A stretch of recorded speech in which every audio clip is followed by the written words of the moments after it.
तर भुजबळांनी फटकेबाजीतून विखेंचीही सुटका केलेली नाही।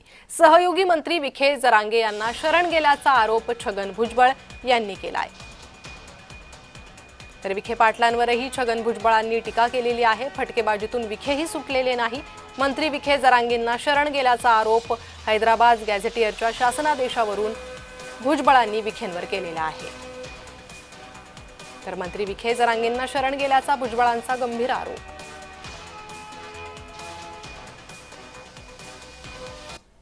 कुठे भरती असेल आपण काय असो पात्र व्यक्तींना नेमण्यात यावे, त्याच्यात म्हटलं होतं पात्र मराठा समाजाच्या व्यक्तींना नेमण्यात यावे। याने काय सांगितलं या दरिंदे पाटलाने?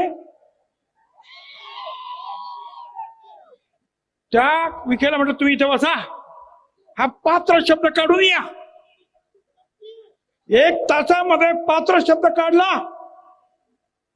आणि मराठा समाजाला आरक्षण देण्यासाठी असं करा। कुठला कायदा? जी काही भूमिका मांडायची आहे किंवा त्या बाबतीमध्ये कार्यवाही सुरू आहे तर न्यायालयात सुद्धा मांडू, परंतु त्या एकूण प्रक्रियेबद्दल जी गाव पातळीवर समिती स्थापन करून त्याला जर गती द्यायला पाहिजे तर ती आपण त्या संदर्भात आता प्रयत्न करतोय, ज्यामुळे जी काही आपण निर्णय केलेला आहे त्याच्याबद्दल काही संदर्भात तर कार्यवाही आपल्याला लवकर पूर्ण करता येईल।